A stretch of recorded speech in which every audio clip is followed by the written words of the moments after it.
And as many people point out, it's supporting an unpopular, some would say even an unelected civilian government, and that's brought the army in to disrepute itself.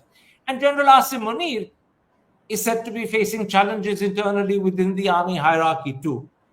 As a Pakistani, as a journalist who's very well informed about his own country, how do you view the position your army finds itself in?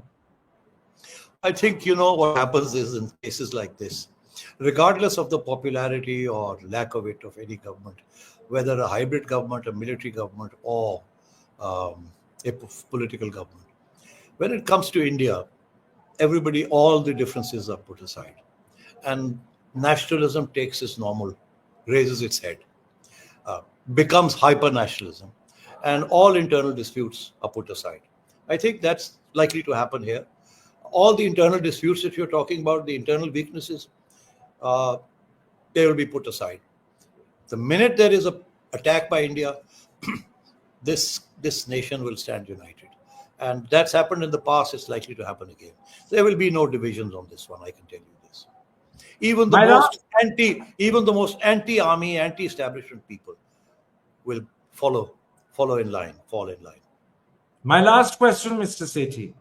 In the statement that your government put out a couple of days ago, it said it will respond to any attempt to stop or divert the flow of water with full force across the complete spectrum of national power. That's widely taken as a threat to use nuclear weapons. And I want to ask you a simple, blunt question. Is that threat serious, or is this schoolboy bluff? It's serious. I'll tell you why it's serious. The whole Pakistani nuclear program, the notion of deterrence, is based on this. As a former Prime Minister once said, we haven't made the bomb to explode it as a festival, during a festival. So here's the problem. The Pakistani nuclear doctrine is based on the following points.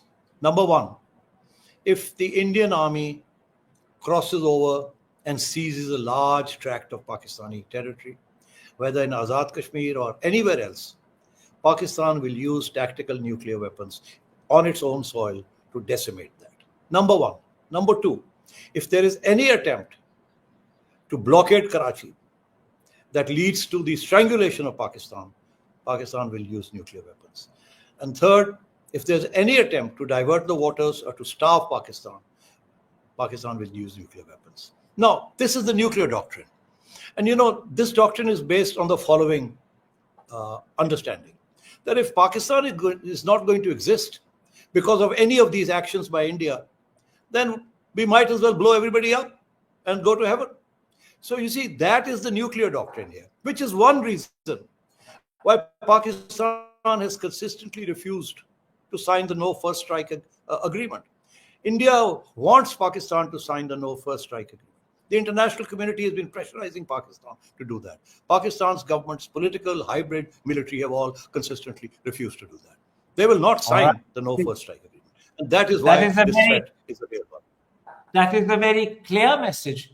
And I imagine a lot of people listening to your interview in India will sit up and say, I don't think Najam Sethi is simply calling our bluff.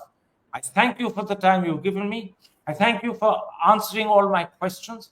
Many of them I know were deliberately designed to be tough. That is always the case when Indians and Pakistanis talk to each other, particularly as journalists in a situation that we face today. But I thank you for taking those questions and for agreeing to answer them.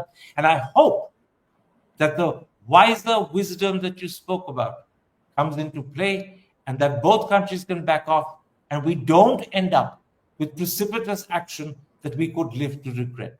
I thank you for the time you've given me. Take care. I endorse I endorse your sentiment. I endorse your sentiment fully. Let's back off. Let's be civilized. Let's start talking.